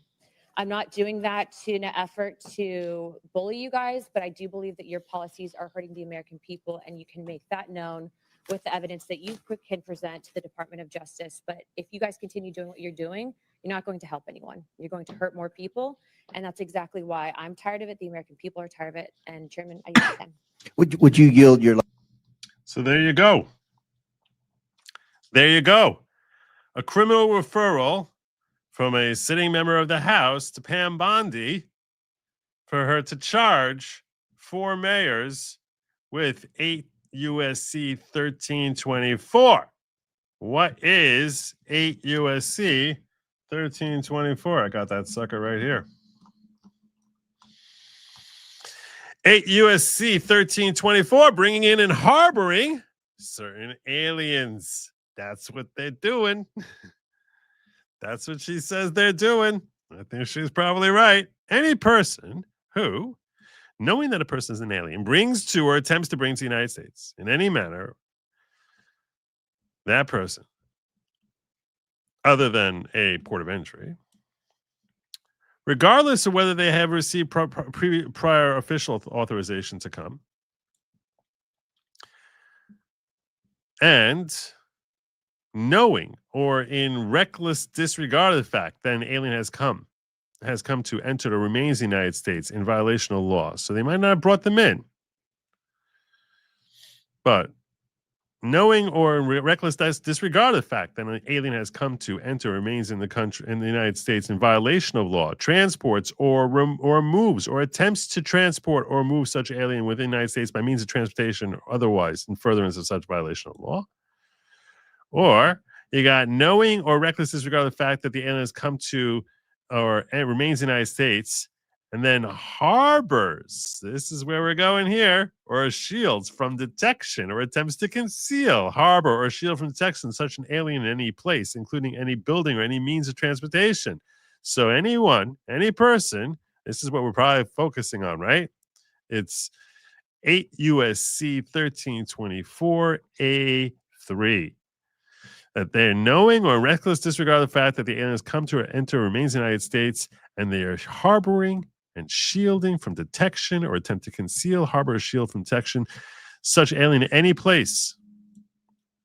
Or we also have 4, encourages or induces an alien to come to enter or reside in the United States, knowing or reckless disregard of the fact that such coming to entry or residence or is or will be a violation of law. You can have any of those. Or engages in any conspiracy to commit any of the preceding acts, or aids or abets the commission of any of the preceding acts. Tell me they didn't aid the commission of these acts? They didn't aid the commission of these acts? Come on. Come on. They're openly, proudly declaring that this is a harbor. They're going to protect these individuals from ICE, slipping them out the door. Thousands of aliens letting out criminals so they don't get picked up by ICE. Person who violates subparagraph A for each alien in respect to whom the violation occurs. For each alien. For each one. If it's a violation of A1 or 5.1, or in the case of A2, A3, or A4, in which the offense was done for the purpose of commercial advantage or private financial gain, they would get 10 years. In the case of violation, which is not for financial gain, they would get 5 years for each person. Each person. In the case of violation of subparagraph A, 1, 2, 3, which the person caused serious bodily injury to or places the person in life or prison, we find under Title 18 prison not more than 20 years. You free one of these aliens and they go out there and do their sick, twisted acts to little kids or women on trains or all that other stuff, and you let them go, 20 years. In the case of violation of subparagraph A resulting in any person in the death of any person be punished by death, they can be punished by death. If you let someone go and they kill someone, that's a capital offense. These are serious, serious, serious charges. These are serious charges, as they should be. So let's see the exception. It's not a violation of the clause 2 or 3 of subparagraph A, except where a person encourages or induces an alien to come to or enter the United States for religious denomination, having a bona fide nonprofit religious organization in the United States. So if you're bringing them in for religious reasons, then that's not going to be considered a violation, which I don't think this exception applies to them. Any person who knowingly or reckless disregard the fact that the alien has not received prior official authorization to enter or reside brings to or attempts to bring in the United States in any manner whatsoever such alien, regardless of any official action which may later be taken with respect to such alien, shall, for each such alien in respect to whom a violation of this paragraph occurs, be fined in accordance with the Title 18 or imprisoned not more than 1 year or both. So if you bring them on in here,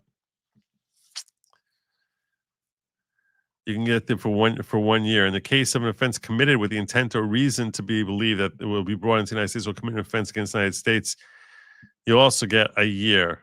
An offense done for the purpose of commercial advantage or private gain, or an offense which the alien is not upon arrival immediately brought and presented to appropriate immigration officer designated port of entry. In that case, you're looking at getting not less than 3, not more than 10 years. Or for any other violation, not less than 5, not more than 5, not more than 15. So, yeah, these are serious crimes. They literally can charge Biden with these and throw him in jail for the rest of his life. His entire freaking cabinet. Now, you'll call that official acts. He has immunity, maybe. It says his exclusive and preclusive area. Probably.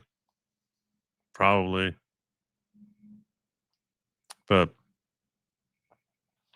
yeah, these are serious charges. What do you think the chances are that Pam Bondi is going to actually go after any of these folks here? I don't know.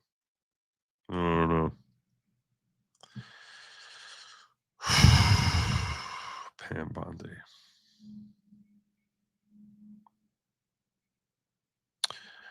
We need Bailey in there. The colloquy about criminal prosecutions was what I was referring to. It means the statute limits how long your attorney can wait to be confirmed and giving courts power to appoint unconstitutional. That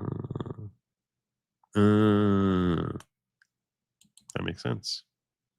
By the way, I've set everyone up to be redirected over to Jim once we wrap up over here. So that's likely going to happen if you're still here when the show ends. Just letting you know. He's supposed to be going live at 9 o'clock Eastern time. So that's in the offing for those of you who fall asleep listening to me. And I hope you enjoyed your Blue Plate special. So the third story I want to make sure to cover with you guys is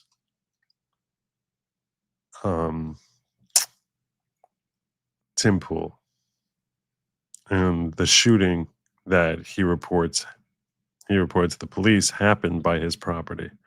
Now, as I mentioned at the outset of the show, I had the privilege of going on the Tim Pool show once when I went and attended the Culture Wars. And so I've been to his little hideaway in West Virginia. And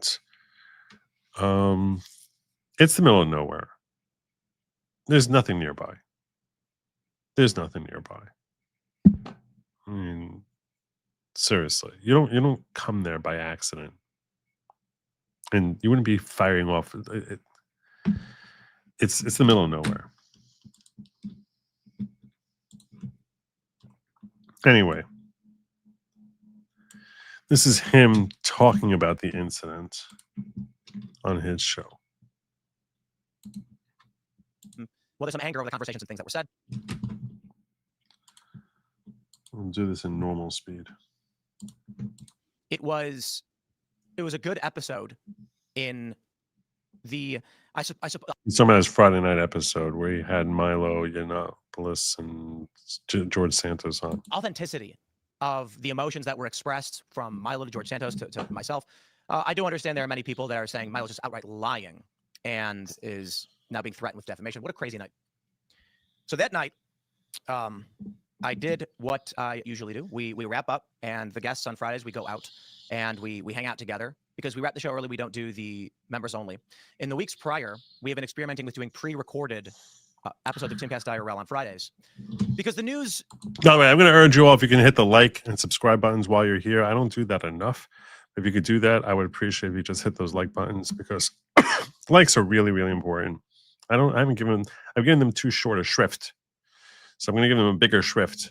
Usually goes dry in the early evening. And then by the time it's 8 p.m. for live, we already know what the news is. Everyone's kind of checking out. And, Friday night live viewership isn't actually that high relative to days earlier in the week. For obvious reasons, everybody wants to go out. We were out, and I got a message just around 1 a.m. And it was vague and nondescript. Just there was an incident. We need to talk with your team. And then we started getting the details trickling in that a car had been lurking or something to that effect, and a shot was fired. We now know that it was 3 shots that were fired. We don't know exactly what or why. And we are desperately trying to rationalize, maybe it's just random. Just somebody was driving down the road in the middle of nowhere in the country and decided to slowly approach our property and then fire several rounds, just for no reason, for fun, perhaps. I can't read the minds of these people. In October, I was traveling.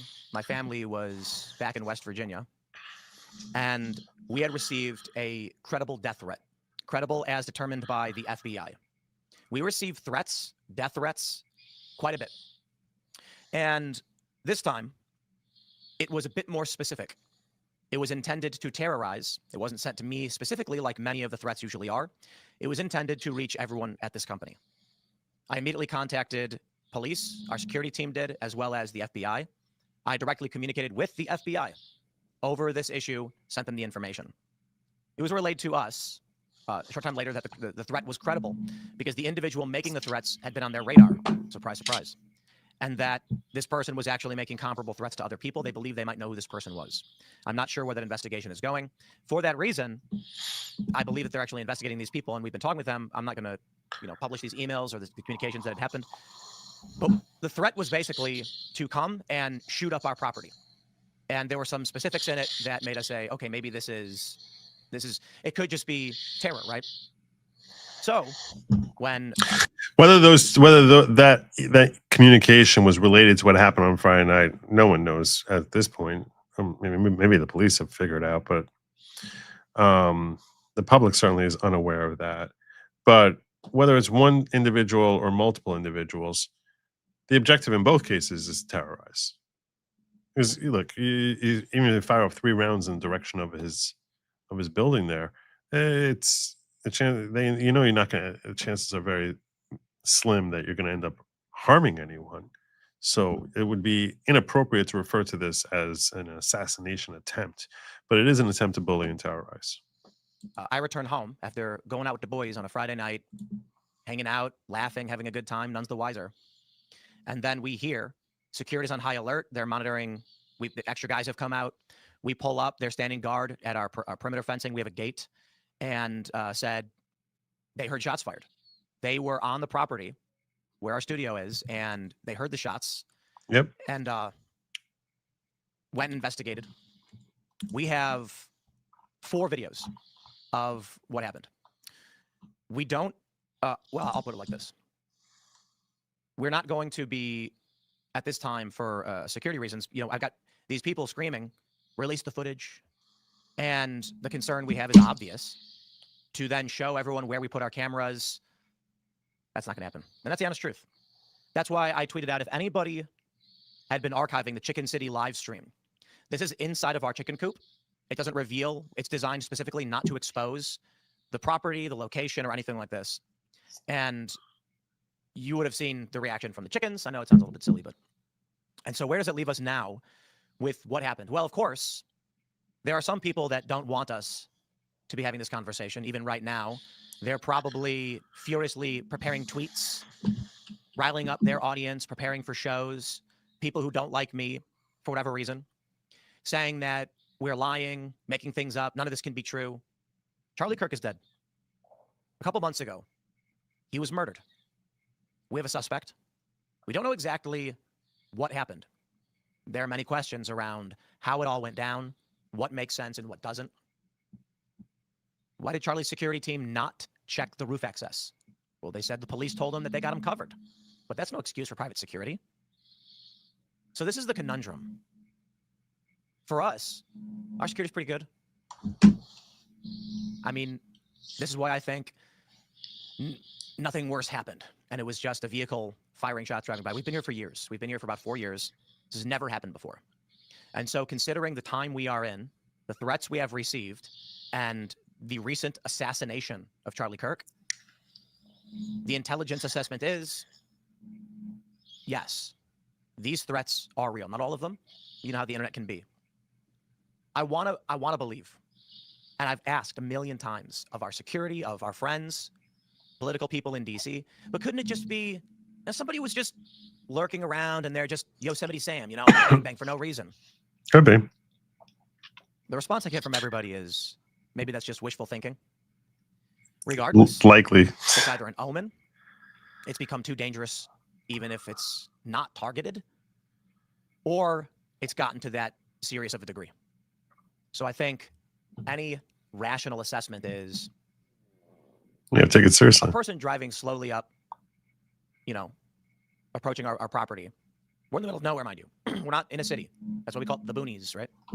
And firing a shot, it's a shot is fired once they become parallel with one of the structures on the property. And then a few seconds later, as they become parallel with our studio, several more shots are fired, 2 more shots. The assessment is aiming at one of the houses and then aiming at the studio. It wasn't just a random pop, pop, pop. It lines up with where the vehicle is at. So I'd love to just say people randomly shoot for no reason. It just doesn't happen. We're out in the boonies, right?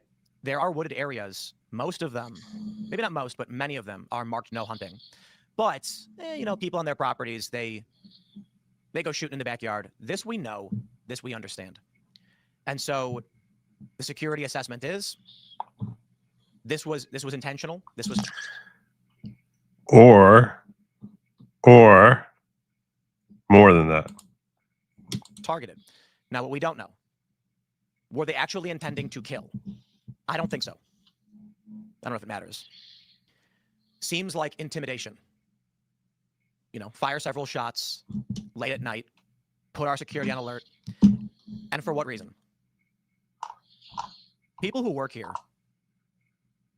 cannot feel comfortable if shots are being fired at us. Guests we have tried to book have told us explicitly, though this isn't as common, they don't want to come on the show because of these threats. We are 2 months out, as I mentioned, from the assassination of Charlie Kirk. And more people than I think you all realize are going into hiding. I mentioned this after the assassination, that there are several prominent conservatives that have already gone into hiding. And what does that mean? Does it mean that you haven't heard from it? No, they're still doing their shows, but you don't realize they moved locations. Some people are living on distant rural locations surrounded by walls and cameras and armed guards.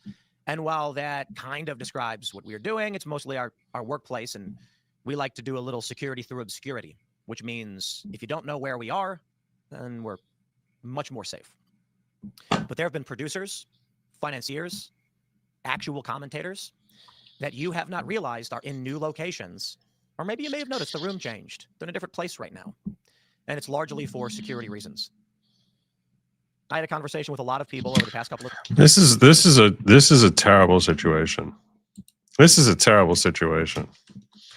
This is where our country is coming to now. This is a terrible situation. That you have to be sitting there like living in fear of just doing your job.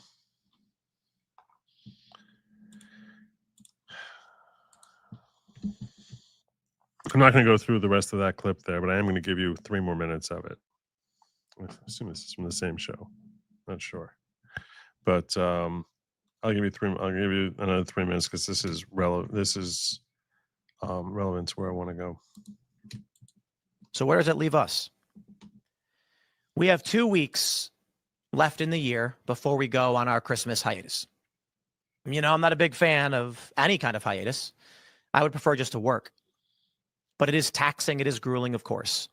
And there's a lot of infrastructure here that requires me to work all day, every day, Monday to Friday, with some extra work on the weekends, usually meetings. And I'm probably going to have a stroke. My health's actually pretty good. My blood pressure is great. My resting heart rate is actually around 45. I exercise quite a bit. Haven't been able to skate in the past month or two, the holidays, and But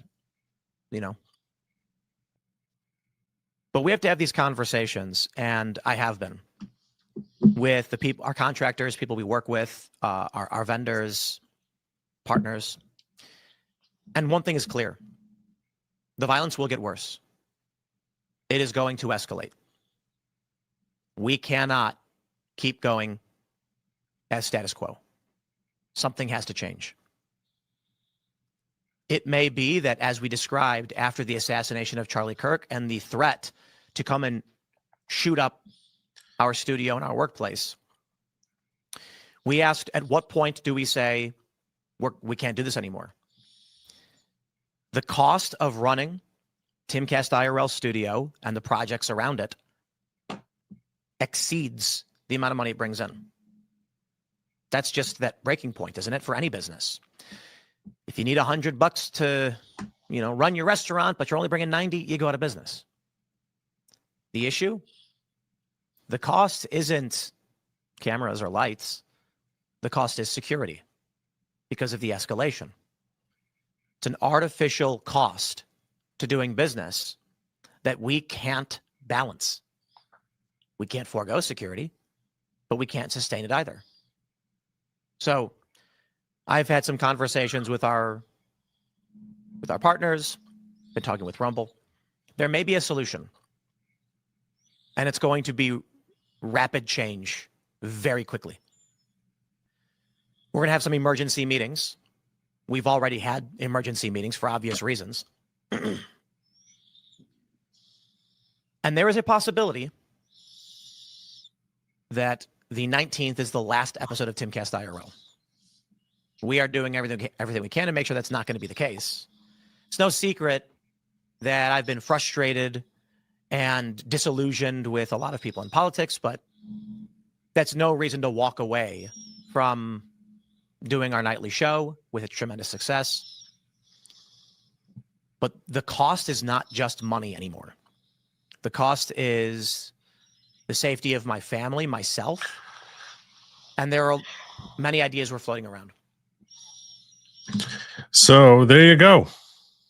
There may be changes are coming for Timcast IRL. So I have a lot of thoughts about this.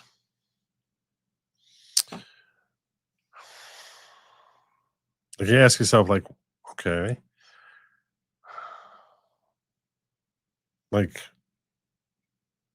I understand what he's saying, that if the cost isn't worth it, then the business is no longer a worthwhile venture.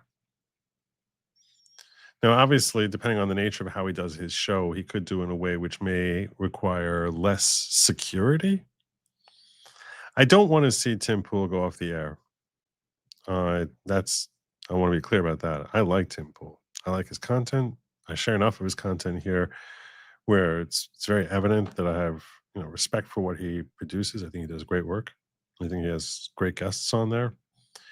I definitely foresee that he might have to change his structure a little bit to make it less exposed. Not that he's like I said, it's not like he's in a place that seems very exposed. But it could be that he has to do things in a way that's, I don't know, maybe filming during the day it'd be cheaper. He does live stream everything. So perhaps he would have to do his content earlier in the day. He said he was thinking about doing his Friday, pre-recording his Friday show, that maybe he would pre-record.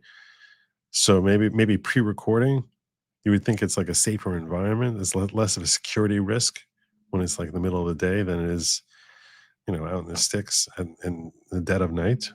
So perhaps that would help reduce his costs.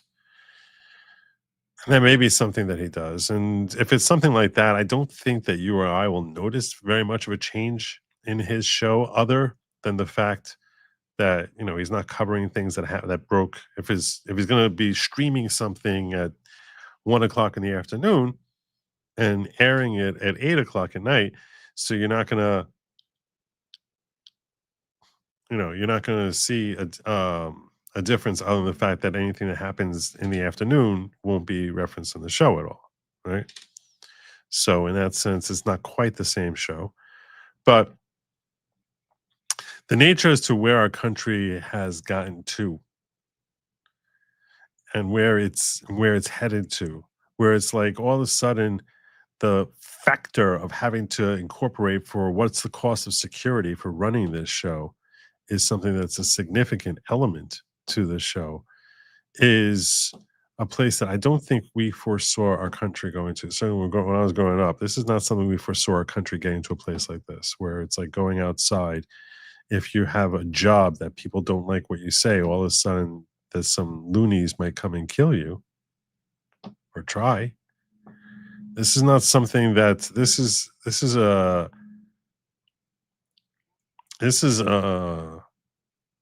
new nadir for the United States. I don't want to see that happening to anyone on either side of the political aisle. I know a lot of people on the left I can't stand. I think that they're evil and they're grifters, and I think that they only destroy the nature of the conversation that we have in this country. But to see that, I don't want to see anyone like physically harmed by some lunatic who thinks it's their job to take it upon themselves to remove someone from the world. That's horrible. But yeah,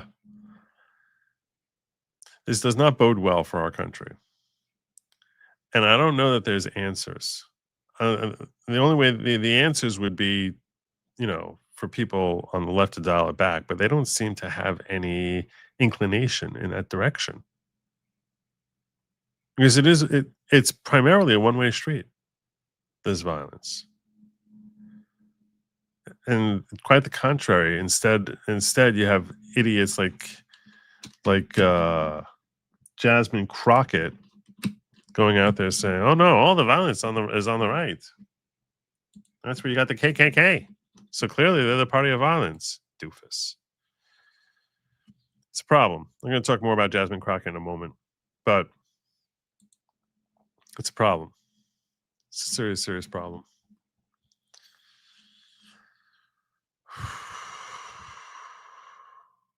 It makes me think about like my own security sometimes, which I'm kind of like blindly naive that like, well, no one, I'm relatively I'm a tiny fish in this pond, but it does make me think about my security sometimes.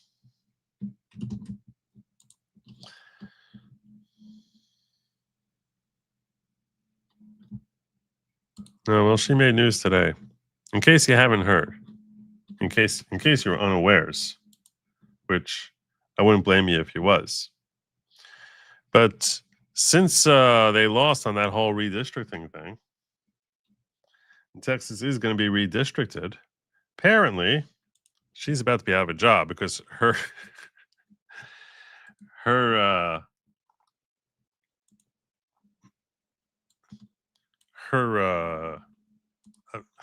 objective of her district is collapsed.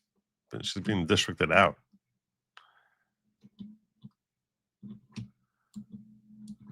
This is this idiot. You might not be familiar with who Jasmine Crockett is. Some of you may not be familiar with who she is. But in this clip, Jasmine Crockett is the one on the left. Just this past week, I saw, I don't remember which celebrity, but it was actually This is a member of the House who takes her policy suggestions from celebrities. You would think that would tell you all you need to know about her, but it gets worse. celebrity. And I was like, I don't know that that's not necessarily a bad idea, but I'd have to think through it a lot. One of the things that they propose is Black folk not have to pay taxes for a certain amount of time, because then again, that puts money back in your pocket. But at the same time, it may not be as objectionable to some people. I should never have to pay taxes because I'm Black. I should never have to pay taxes because I'm Black. Oh, okay. About actually giving out dollars. But obviously then you start dealing with the different tax brackets and things like that. And that's one of the reasons. You mean that the fact that so many Blacks are in the lowest tax bracket and aren't paying taxes anyway, those are the ones who really need the help. But no, let's help the rich Blacks, right, Jasmine? Let's help the rich Blacks. Such a grifter. That, we argue the reparations make sense because so many Black folk, not only do you owe for the labor that was stolen and killed and all the other things, right? But the fact is, like, we end up being so far behind. Oh, sure. You're so far behind for the last 200 years since slavery ended. Last 180 years. That's why. That's the problem. Right? And so it's like, how do you bring forth people? Exactly. And how do you bridge that gap? We spent 180 years trying to bridge that gap. We can't. You're worse at bridging that gap now than you were 70 years ago. Why do you think that is? Oh, maybe it's the sexual revolution. Maybe it's that you can't keep your freaking legs closed. Maybe that's your problem, Jasmine Crockett. Maybe you have a culture which is breeding self-destruction, telling people that the best way out is not through actually hard work, but no. Become a super athlete or deal drugs. Maybe that's part of the problem. Maybe it's the fact that like the term baby mama is like a thing. Maybe that's a cultural problem, that the term baby mama is a thing. Can you imagine such a term coming around 100 years ago? That's my baby mama. As opposed to like, actually raising families. I don't know. Maybe that's it. Maybe it's not the whole slavery from like, 500 years ago, of which probably 70% of you don't even descend from slaves. Maybe that's it. Maybe that's the problem. What percent of blacks today descend from slaves? Significant, or have a, certainly, that they're purely from slaves. Maybe some have some great ancestor who had to suffer that indignity. And I'm not trying to whitewash slavery in any way, shape, or form. That was an obvious evil. But to sit here with you, maybe it's your victim status mentality of like, oh my gosh, we were slaves, which again was genuine tragedy. But you're sitting here crying about it as if that's affecting your day to day, as if that's affecting the cup of coffee you're having today, is absurd. Maybe that's part of your problem there. I don't know. It's just thoughts. It's just thoughts. But your thoughts are, I shouldn't have to pay taxes. How is that helping? How is that helping the millions of black people who are on food stamps? Because I don't think they're paying taxes. So how are you helping them? Oh, I don't give a damn about them. That's what Jasmine Crockett's saying. I don't give a damn about them. No. I care about my rich black friends. So Obama shouldn't have to pay taxes because he's got some melanin. So it's like if you do the no tax thing for people that are already, say, struggling and aren't really paying taxes in the first place, it doesn't really exactly. They may want those checks like they got exactly.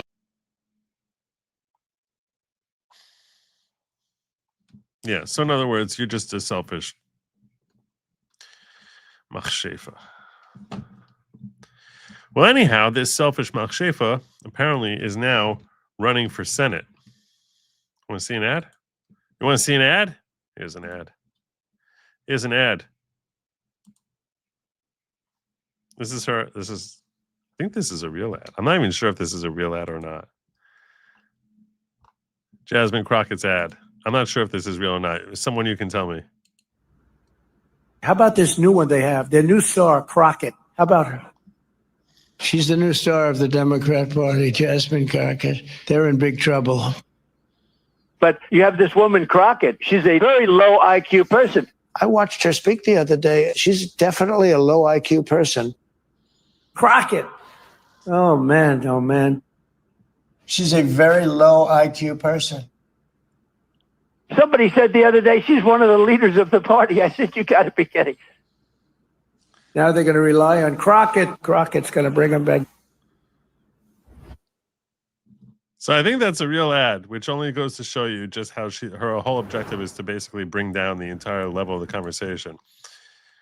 That's so stupid. Her ad is Trump thinks I'm an idiot. I don't know why she relies exclusively on Trump calling her an idiot, because there's literally millions who agree.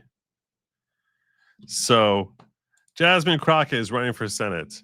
My prediction is that her campaign will go about as swimmingly as Kamala's, maybe a little worse. She might win the primary. But I'll tell you right now, I do not see that woman winning a Senate seat. No. She probably has a big war chest. She's not winning anything. And Kamala Harris had a pretty big war chest too. She's not winning. I'm going out there on a limb and I'm saying she's not winning. She's not going to win. And that's a good thing. I assume that the poo is your reference to The View, in which case, well done, sir. Yeah, I do think that's her career her career trajectory is that she's headed for the View. That's where she's going. She's not going back to Congress. She's done. She's out. Goodbye, Jasmine. She has 1 year and 2 months left. But she's out. And I guess speaking of being out, I think that's me too. I think my show is pretty much out. I think I'm pretty much going to be landing my plane here. Pretty much going to be landing it here. I had a poll up. You can feel free to jump in on it. Just letting you know, my community, whenever I announce a show, I try to put up a poll, so that people can get a flavor for where the show is going. Tonight's poll, I do think it's important to share these things. Tonight's poll is about